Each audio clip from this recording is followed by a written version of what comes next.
Hello everyone, in this video we are going to discuss the assertion reason questions for your chapters of science, and we'll cover all the chapters.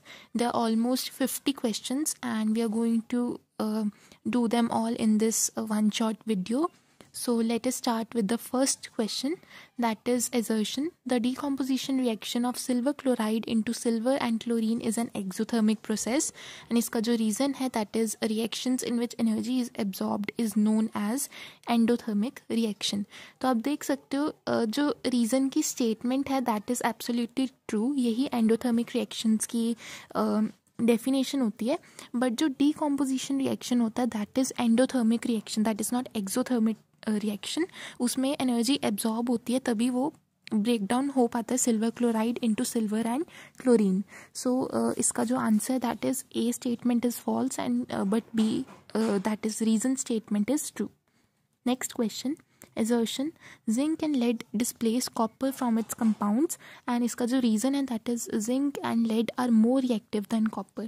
So ये दोनों की दोनों statements बिल्कुल सही हैं, and जो इसका reason है that is the correct explanation of the assertion. zinc and lead की जो reactivity होती है that is above copper, so they are easily able to displace the less reactive copper.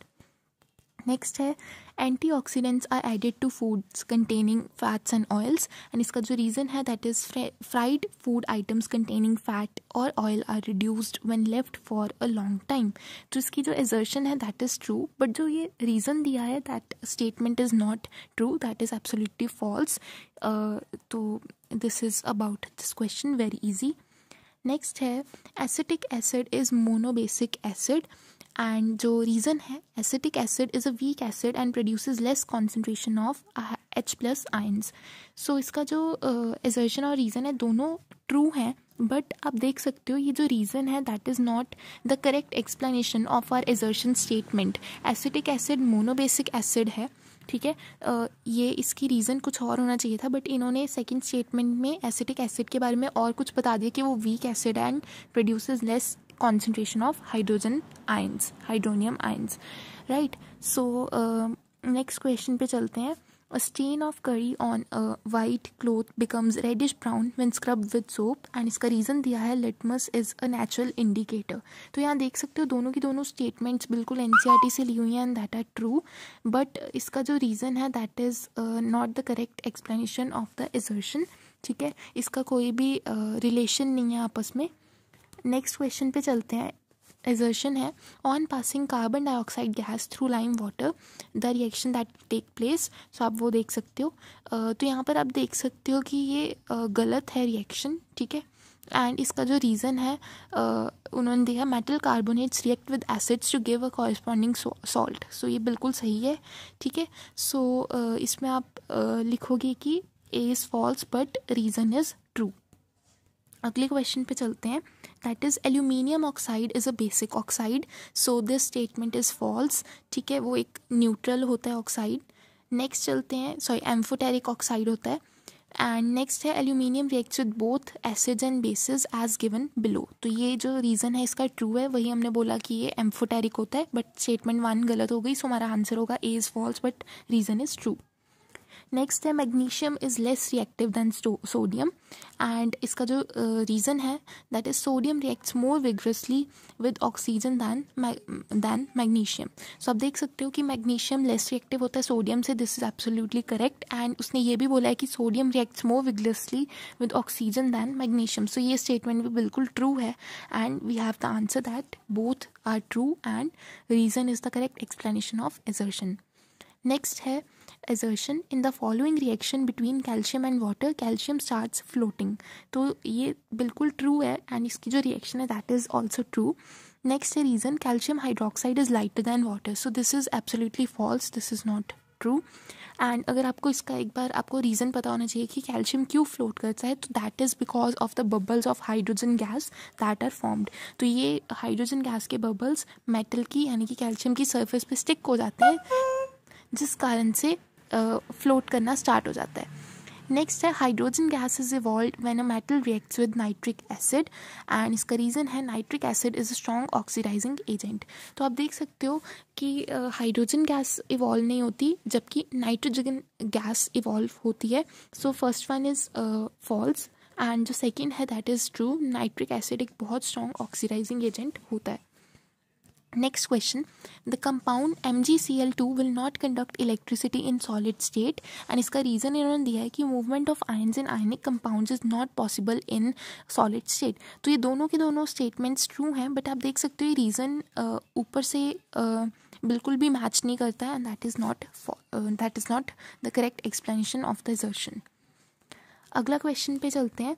So the assertion is chemical bonds in organic compounds are covalent in nature and इसका reason है covalent bond is formed by the sharing of electrons in the bonding atoms. So आप देख सकते हो दोनों statements true हैं। Organic compounds में जो केमिकल बॉन्ड्स बनते हैं उनकी नेचर कोवेलेंट होती है because the carbon compounds and carbon compounds maximum covalent compounds ही बनाते हैं एंड रीज़न है covalent bond is formed by sharing of electrons. So carbon में ऑफकोर्स शेयरिंग ऑफ इलेक्ट्रॉन्स होते हैं, कोवेलेंट बॉन्ड्स ही बनते हैं।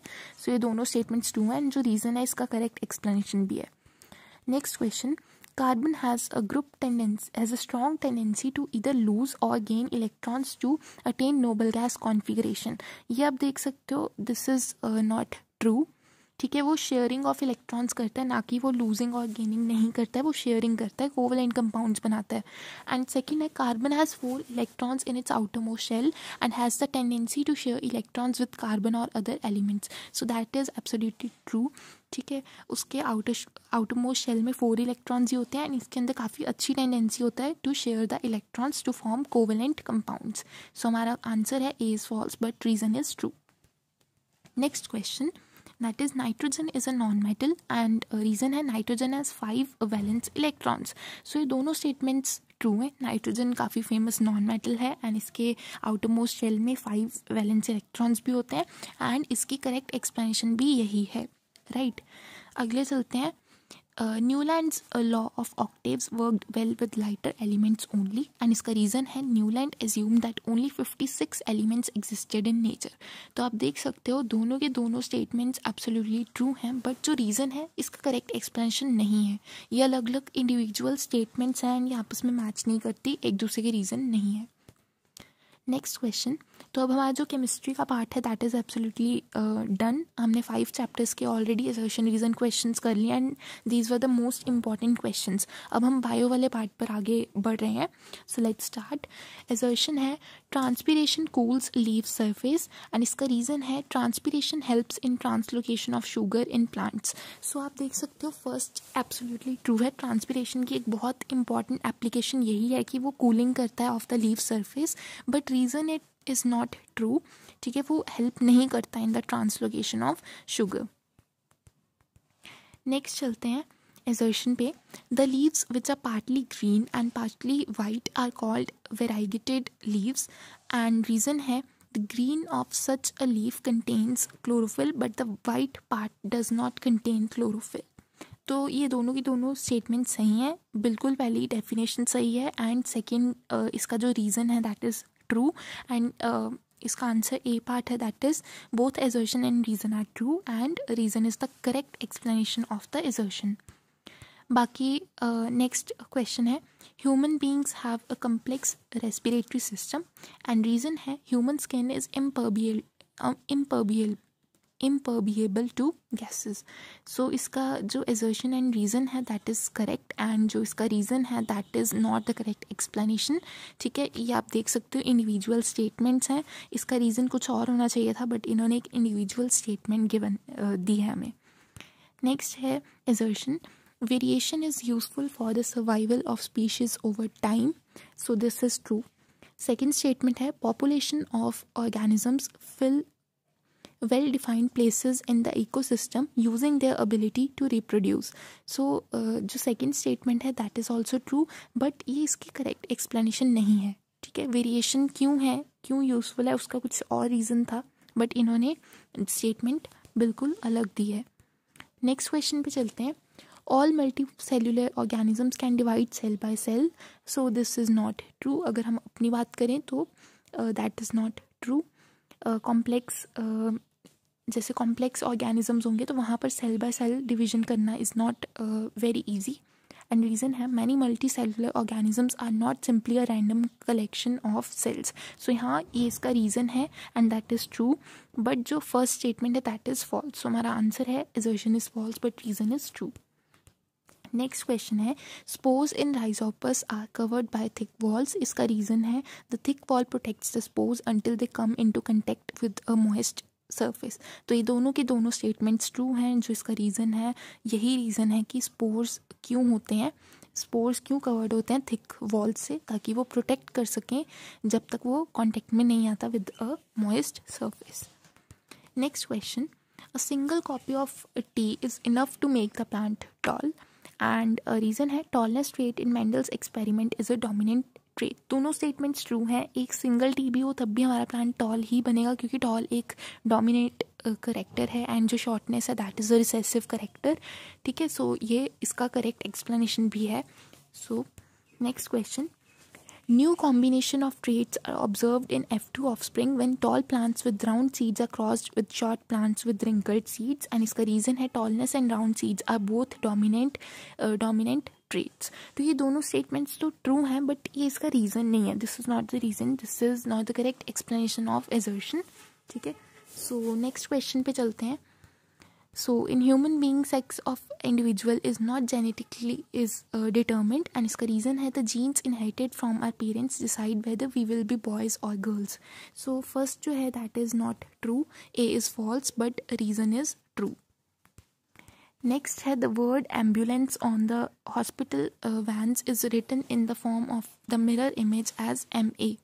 ठीक है, एंड रीज़न है the image formed in a plane mirror is same size of the object. तो ये दोनों स्टेटमेंट्स ट्रू हैं. ठीक है, सो बट जो इसका रीज़न है that is not the correct explanation. ठीक है, so we have now come into the physics part. Bio वाला पार्ट भी कवर हो चुका है. So let's quickly discuss the physics portion. तो लाइट चैप्टर के चल रहे हैं अभी assertion reason questions. Next question is concave mirrors are used as reflectors in torches, vehicle headlights and in search lights. और इसका रीज़न इन्होंने दिया है कि when an object is placed beyond the center of curvature of a concave mirror the image formed is real and inverted. so ये statement तो बिल्कुल सही है एंड जो ऊपर वाली स्टेटमेंट है that is also true. concave mirrors की बहुत अच्छी एप्लीकेशन है कि रिफ्लेक्टर्स में, टॉर्चेस के रिफ्लेक्टर्स में, व्हीकल हेडलाइट्स में, सर्च लाइट्स में यूज़ हो पाते हैं. एंड इसका जो रीज़न है वो गलत है, मतलब रीज़न इसकी करेक्ट एक्सप्लेनेशन नहीं है. As an individual statement this is absolutely correct. so we have the answer that both assertion and reason are true but reason is not correct explanation of the assertion. अगला question है light travels faster in glass than in air और इसका reason है glass is denser than air. So जो पहला statement है that is false. Light travels slower in glass than in air. ठीक है, और जो रीज़न है वो अपने आप में statement that is absolutely true कि ग्लास ज़्यादा डेंस होता है एयर से. अगला क्वेश्चन है image formed by a concave lens is not always virtual. And इसका जो रीज़न है that is image formed by a lens is real if the image is formed in the direction of a ray of light with respect to the lens. So इसका assertion that is false. Image formed by a concave lens is not always virtual. तो ये गलत है, जबकि जो सही statement है यही है कि कनकेव लेंस से हमेशा वर्चुअल इमेज ही बनती है. रीज़न इसका ट्रू है. So we have the answer assertion is false but reason is true. अगले क्वेश्चन पे चलते हैं. असर्शन हमें दिया है कि a concave lens has a real focus. So this is true. Reason हमें गिवन है कि all light rays pass through the focus of a convex lens after reflection. So this is false, जबकि यहाँ पर कनकेव लेंस आना चाहिए. ठीक है, अगले क्वेश्चन पे चलते हैं. A ray of light passing through the center of curvature of a concave mirror is reflected back along the same path. और ये स्टेटमेंट बिल्कुल ट्रू है. एंड जो रीज़न है the incident ray, reflected ray and normal at the point of incidence lie on the same plane. So ये भी हमें बिल्कुल ट्रू स्टेटमेंट है. ठीक है, this is one of the law of reflections. But ये जो स्टेटमेंट है second statement reason that is not the correct explanation of the assertion. अगला क्वेश्चन है power of a concave lens is negative. So this is true. Concave lens की power हमेशा negative होती है, convex lens की positive होती है. Okay, reason है a concave lens has a virtual focus, so this is also true. Concave lens का हमेशा वर्चुअल फोकस ही होता है एंड इसी कारण उसकी जो पावर है that is negative. So we have the answer that both are true and reason is correct explanation of assertion. Okay, next question. So we have the questions from this chapter, Human Eye and the Colorful World. Assertion है the danger signal lights are red in color, और इसका reason हमें given है कि particles of larger size scatter light of longer wavelengths. ठीक है, तो उसने ये चीज़ हमें बताई है और दोनों के दोनों स्टेटमेंट्स तो ट्रू हैं बट ये रीज़न मैच नहीं करता उस assertion से. So we have the answer कि both assertion and reason are true but reason is not correct explanation of assertion. अगले क्वेश्चन पे चलते हैं. assertion है a rainbow is always formed in sky after a rain shower and in same direction as sun. So this is not true. हमेशा opposite direction में ही होता है rainbow, so this is false. Second है water droplets act like tiny prisms and this is very important and this is very true statement. तो A is false but reason is true. Next है the sun's disc appears to be flattened at sunrise and sunset. Reason है the sun is near the horizon at sunrise and sunset and sunlight suffers atmospheric reflection. Yes, दोनों की दोनों statements true हैं और यही reason है कि sun's disc appears to be flattened at sunrise and sunset. अगला क्वेश्चन है हमारे पास. In a purely resistive circuit the source energy is dissipated in the form of heat. तो ये बिल्कुल ट्रू है. ठीक है. सेकेंड है potential difference across the ends of a conductor is directly proportional to the current flowing through it. So this is also true and इसका answer यही है कि A and R are true but reason is not correct explanation of A.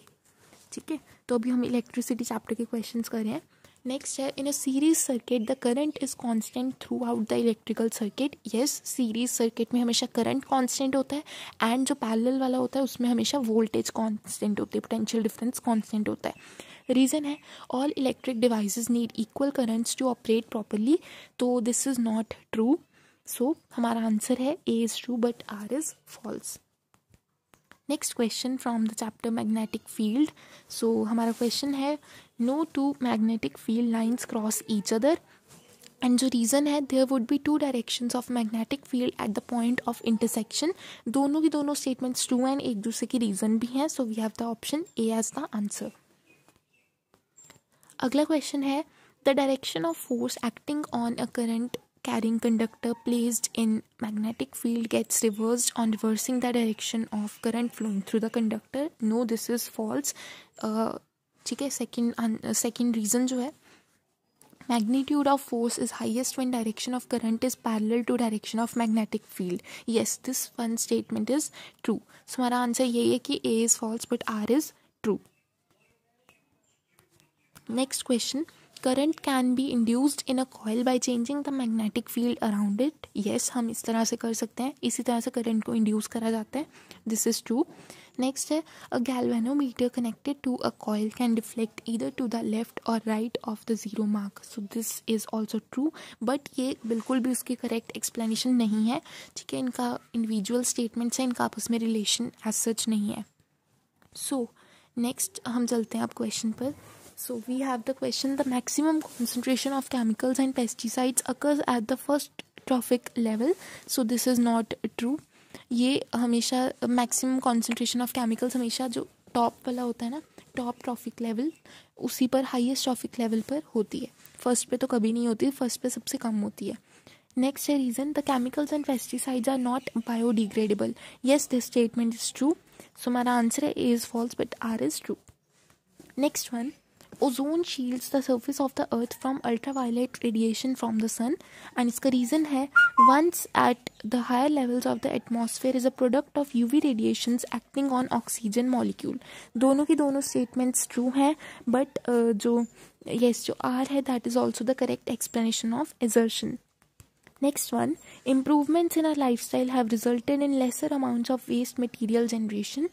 ठीक है, so improvements in our lifestyle have resulted in lesser amounts of waste material generation. No, this is absolutely false. जितनी ज़्यादा lifestyle में changes आए उतने ज़्यादा waste material produce हुआ है, so this is false. Second one, changes in packaging have resulted in much of the waste generated to be non biodegradable. Yes, this is absolutely true. So हमारा answer है A is wrong but R is correct. ठीक है, so this was all about the assertion reason questions. I hope you all like the video and इसी तरह की videos चाहिए तो please आप कमेंट में मुझे बता सकते हैं. And please like this video and I will see you all in the next one. Till then, good bye.